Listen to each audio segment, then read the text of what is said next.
What you doing, dude?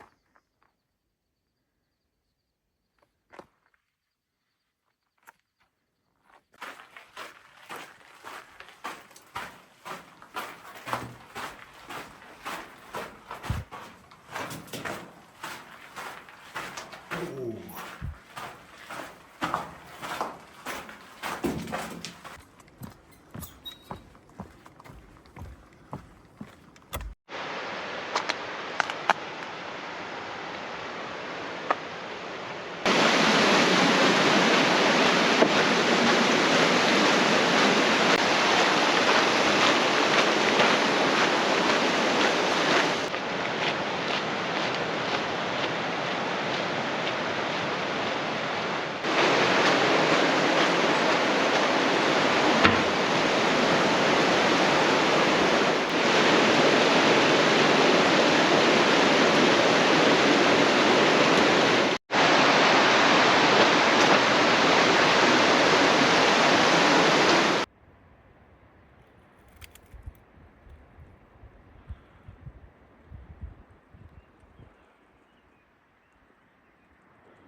Good morning, friends and family.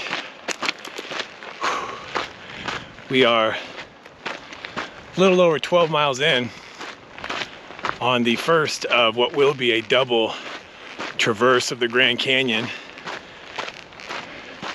It's called the rim to rim to rim, or as most people call it, R3. This 42-mile trek has, well, it's actually going to be a little over 42 miles for me, but it includes 11,000 feet of elevation gain, and usually reserved for ultra marathon runner types, but that is not me. I mean, after all, this is moon juice hikes, not moon juice runs. I'm doing the best I can, but I'll be honest, I'm a little nervous about the heat. The canyon floor is going to be 100 degrees today. And while it's nice and cool right now, when I make the trip back, there is no shade here, and it's going to be hot. Luckily, I train every single day in the heat, all summer long. Lately, I've been carrying a 45-pound pack, probably for, I don't know, the last year. And man, what a difference that makes. I only have about 15 pounds on my back right now, just water and food and some emergency supplies. And it feels like nothing. So, yeah, I opened my big mouth when I was doing the super icon loop, convinced that that has to be the hardest hike around. But I knew good and well that R3 on paper is definitely more miles and more elevation gain. But so the super icon loop, arguably the hardest day hike in the state of Arizona. I know what you're thinking. You know, it's pretty subjective, which is why I say arguably. I'm pretty certain that anybody crazy enough to come out here and try the super icon loop can probably also knock out rim to rim to rim. In fact, I'm gonna prove that to myself. And if I survive today, big if this is a success, I think I'll put rim to rim to rim on my to-do list, because I don't want to talk about it like I know when I haven't done it. There's only one way to find out what's harder. You got to do them both, and quite honestly, assuming I don't die, I will be the first one that's done both the super icon loop and rim to rim to rim. So I'll have direct experience, and I'll let you know. I have a bad feeling this is going to be just because of the 100-degree temps. You know, when I did the Super Icon loop, it was nice and cool. I didn't have to really deal with temperatures. I think it was in the mid 80s, but big difference between 85 and 100, you know. As summer approaches here in the desert, people start dropping like flies. I mean, 3 people have died just this last month. One guy, he was in his 70s. He died right on this trail, the North Kaibab Trail. I'm not sure, you know, what the problem was or what the cause of death was, but he died up on the North Rim. And then a few weeks ago, a young guy, 33-year-old, he died out on the Wave Cave Trail in the Superstitions. He was out training for a rim-to-rim hike. And I think he died of heat stroke, if I'm not mistaken. At least that's what I read. And then just last week, this young gal named Hannah, she was 31 years old. She died out in the McDowell Mountains here in Arizona near Tom's Thumb. Not a very difficult hiking area, you know, but, and you know, in fact, the articles described her as being an experienced hiker, but what the heck does that mean? Because somebody who does, you know, a hike every single weekend, first thing in the morning when it's nice and cool, you know, does a 2-mile hike, you could do that every weekend for 20 years and you'd be considered an incredibly experienced hiker. But the first time you go try to hike, you know, 20 miles uphill in 100-degree temps, you're gonna die too. So experience is not all the same. It's definitely subjective and very individual. And what you can handle is completely and totally personal.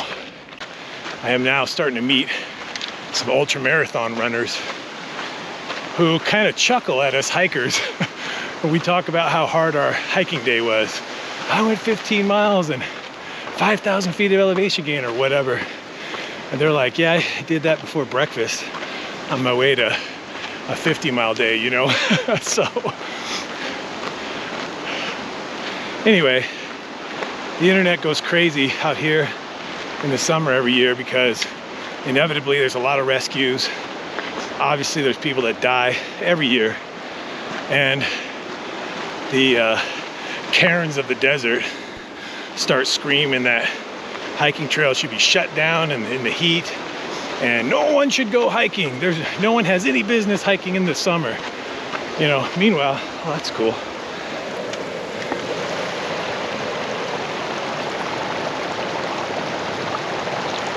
Meanwhile, look, here comes a guy right now running. Tell this guy he can't hike in the summer.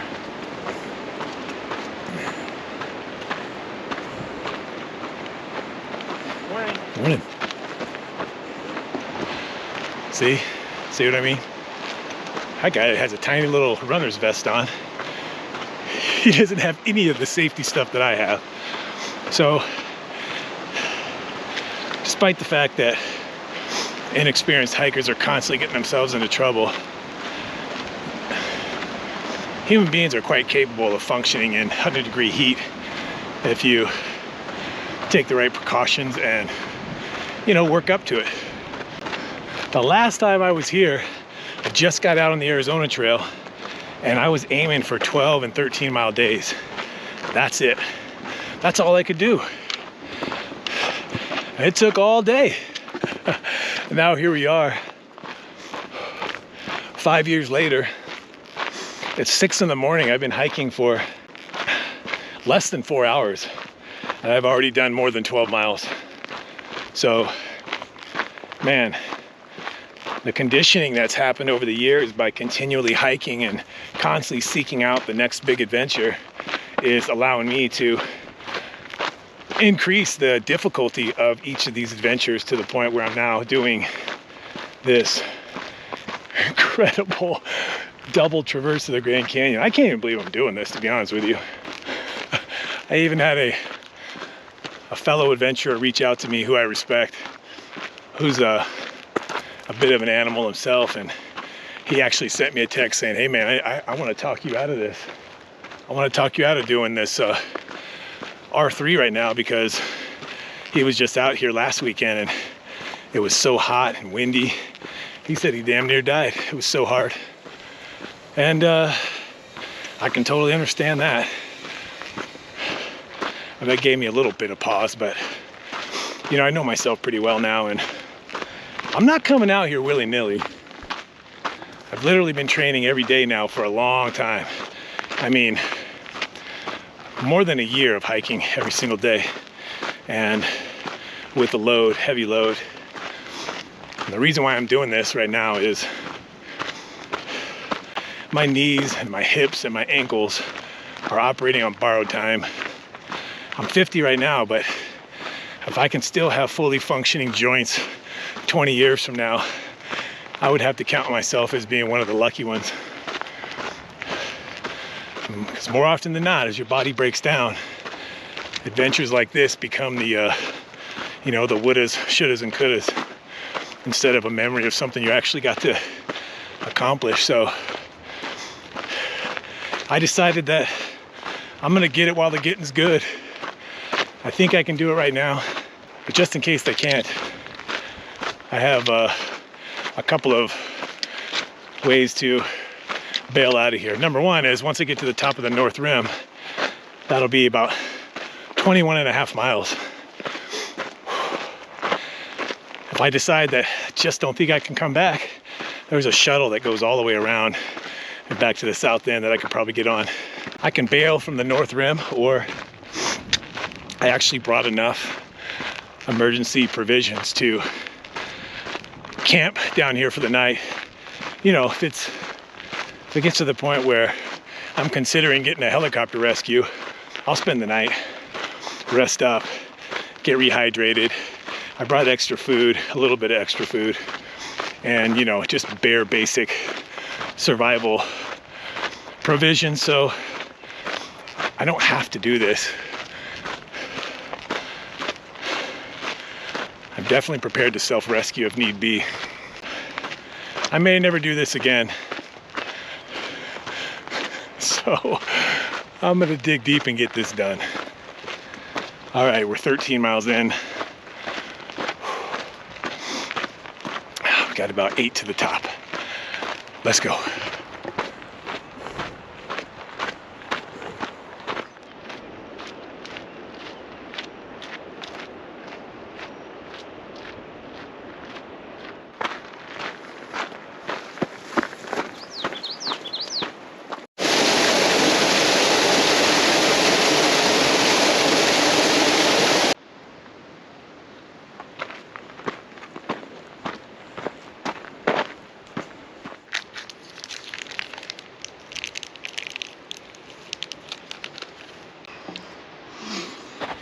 We're 15 miles in. I got 6 more to the top of the North Rim. Crap, there's people coming.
at 19 miles.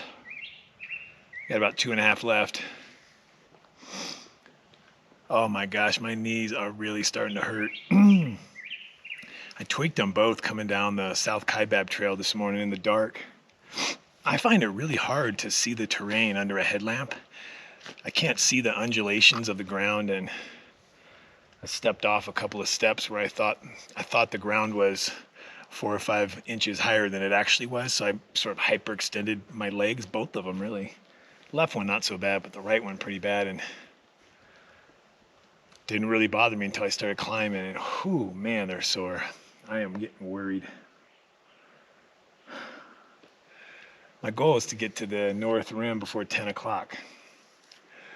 So I think it's about 8:45 right now. So I think I'm gonna make that goal, but I'm gonna have to do some soul searching to see if it's smart to come back down, you know.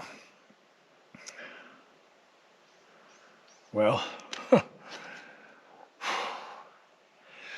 you know what they say. It's mind over matter. If you don't mind, then it don't matter.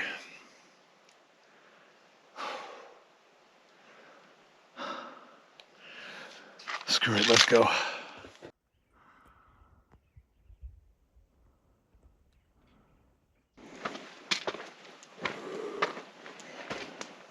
Oh.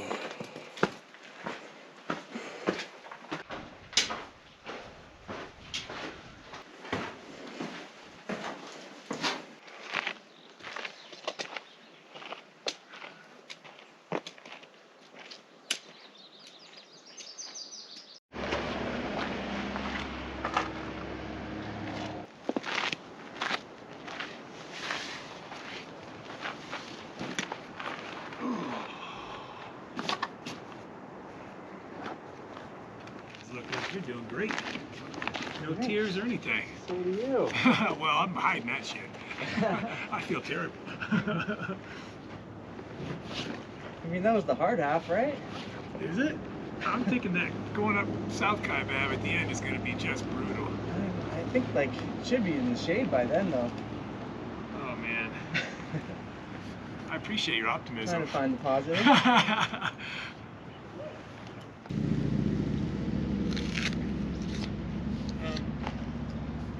I'm gonna go ask that person.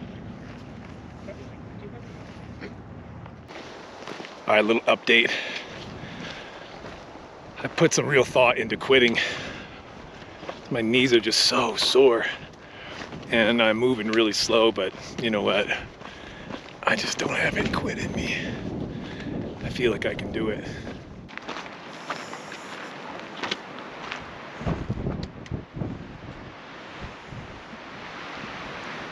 This is really hard to shoot footage. This trail is, I mean, I have passed hundreds of people today already, and about every 2 or 3 minutes there's another person, so I find it awkward to have a camera in my face when people are around. I'm having a hard time. I mean, sat up there at the North Rim thinking I should probably quit. My knees hurt so bad, but my cardio is great. You know, I feel like I could go on for 20 more miles. But yeah, these steps on these knees are just excruciating right now, and you know, I didn't damage them. I just tweaked them a little coming down the South Kaibab in the dark. I mean, shoot, it's hard to imagine. I got 21 miles of pain. Oh my God. Well, I mean, you know what Keanu Reeves said? I know you're tired. I know you're hurting. And I wish I could say something that was classy and inspirational.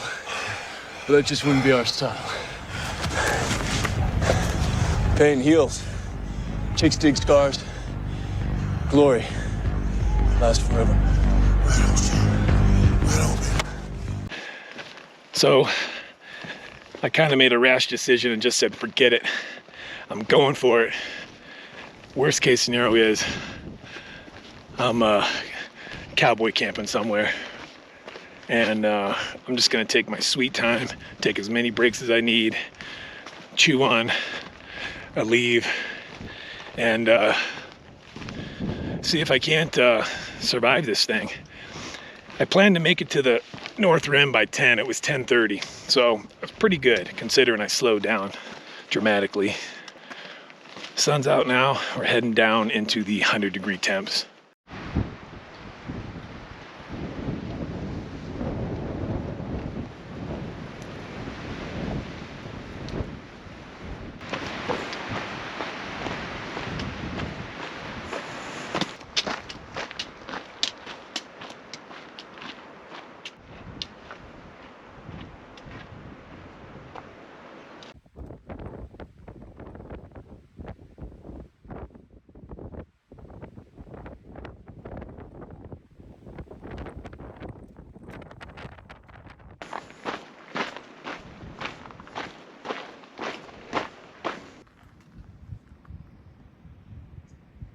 What you doing over there, huh?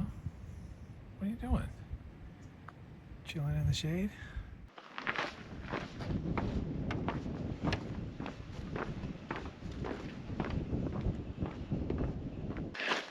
Got about 2.5 miles to Manzanita, where there is water, and I'm gonna take a long break, maybe eat a meal. I am hurting big time. I'm gonna have to break this down into little pieces so that I can mentally cope with it all. So step 1, 2 miles to Manzanita. After that, my target is going to be the creek, which I am going to dunk my sore legs in as long as I can. I'm sure it's nice and cold. The next step after that is Phantom Ranch, because if I can't make it up South Kaibab today, then I'm probably just going to find a place to take a nice long nap and try again in the morning, I guess. I mean, I don't have to go all the way, but god dang, man, if I was gonna quit, I should have quit at the north end. So now I feel obligated to not quit. Nobody likes a quitter. Let's go.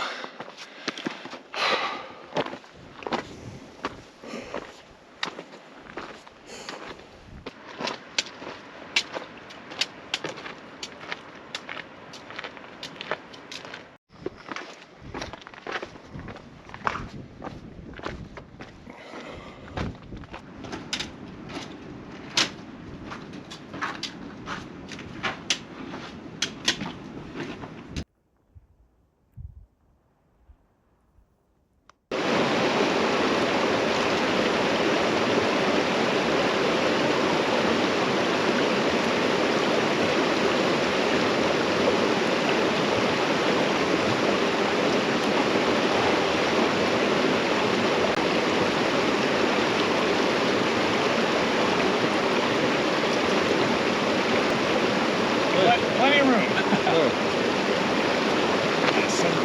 Grab mine. I feel good.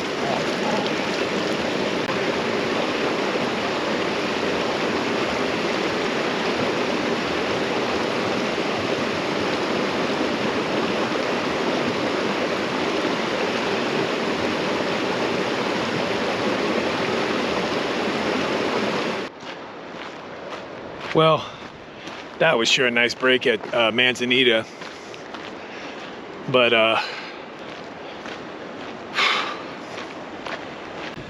this is so painful. I'm not having any fun whatsoever.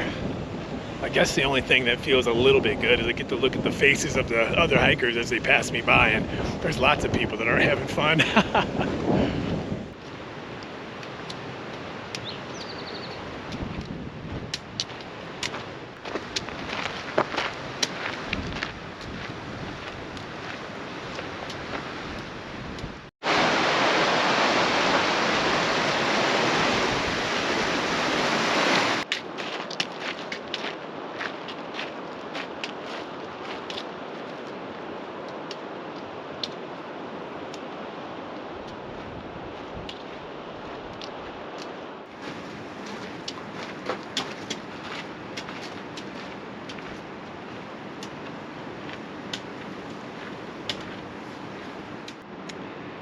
Man, my knees hurt. I feel like the only way I can do it is I have to walk with my legs straight. You know, like Forrest Gump when he had those braces on his legs. That's the way I gotta walk to avoid pain. It hurts. I hate to be whining about my knee situation, but this is so torturous. I still got like 4 miles to go to get to Phantom Ranch. I mean, I just can't move fast. It's 3:35. I've gone 32.7 miles. So I'm a little less than 10 miles away. No, I'm not. I'm like 12 miles away. God darn it. I can't even do basic math right now. Oh, crap.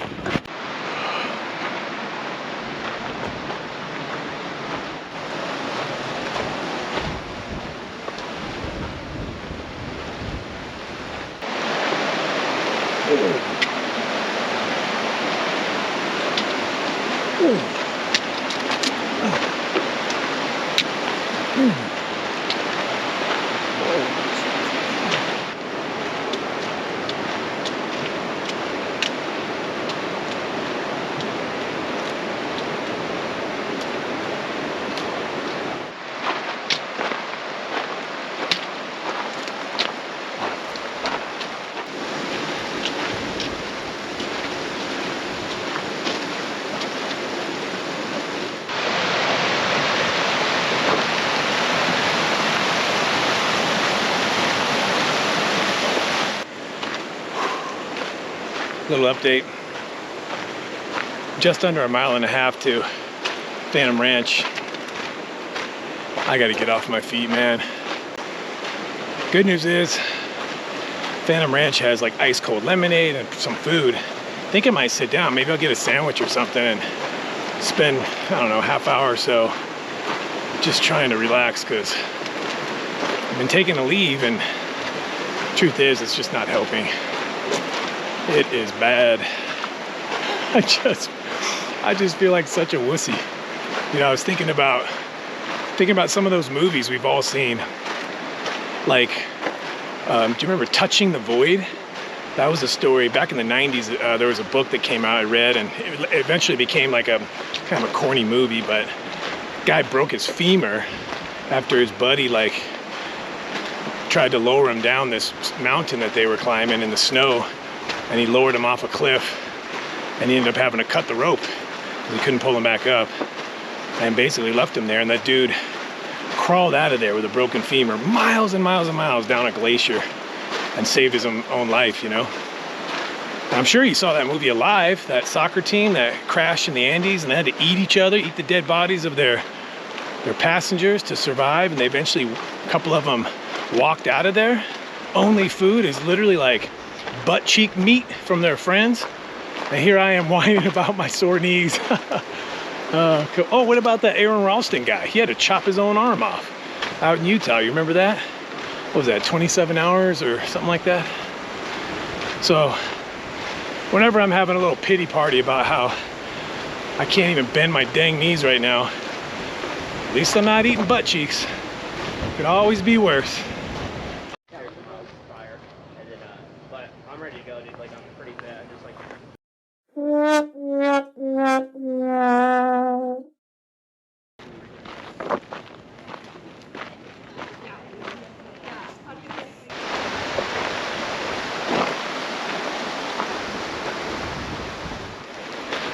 I'm leaving Phantom Ranch and Bright Angel Campground. I've got about 7.5 miles to my car, about 7 miles from here up to the top. This is gonna be probably the most excruciating 7 miles I've ever done. I can barely bend my knees, they hurt so bad. Sure is interesting seeing all the trail runners, the ultra marathon runners, just knocking it out here like it's no big deal. What a huge gap between what they do and what I do. It's not even the same thing.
Good news is, it seems that going up is not quite as excruciating as going down on the knees, but I mean, it ain't fun, but it's manageable.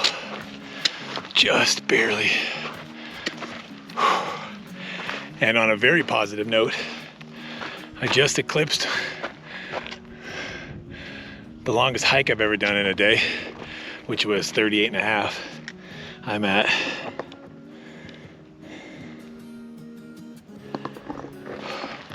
38.6. So that's kind of cool. I am in new territory right now, and I don't like it. I don't like it one bit.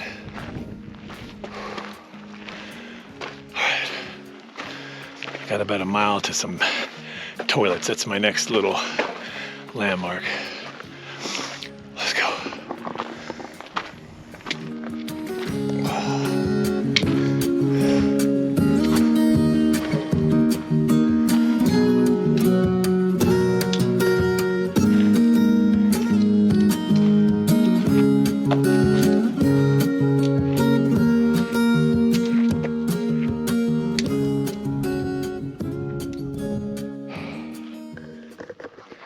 These are the steps I was talking about where I sort of hyperextended my knees.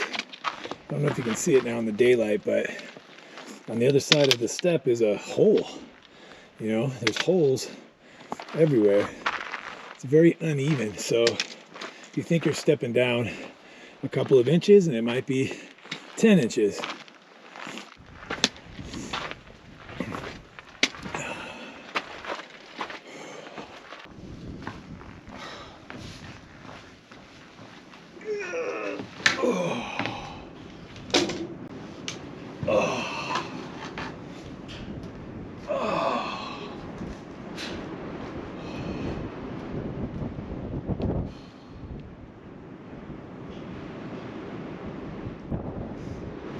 I got 4 miles left.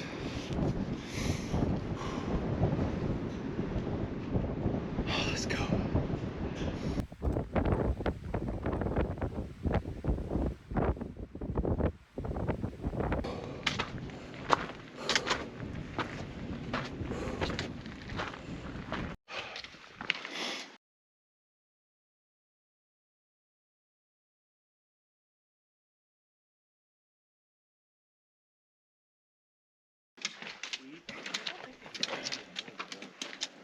But yeah, they're great.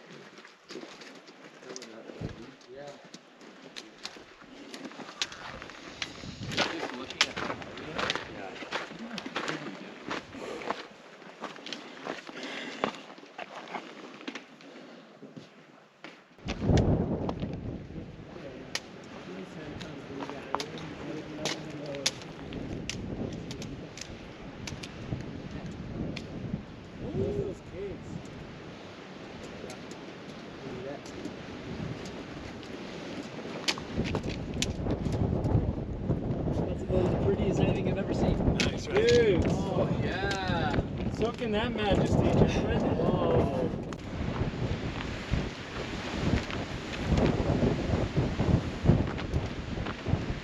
There it is. Yeah. Yeah, I agree.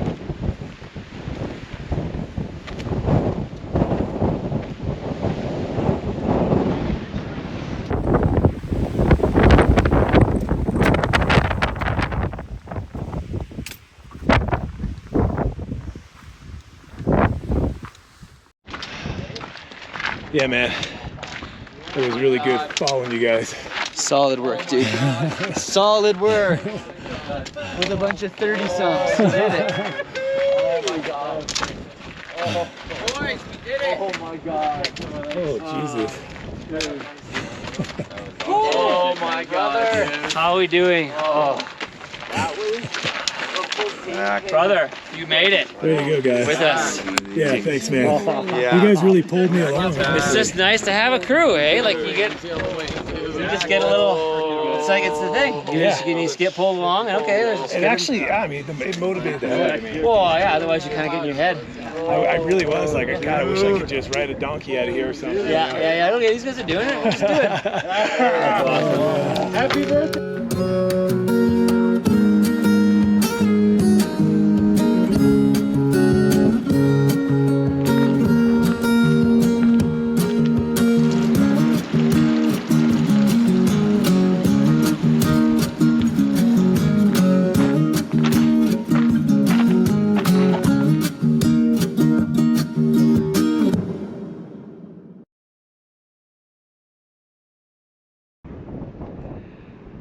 Well, that sucked.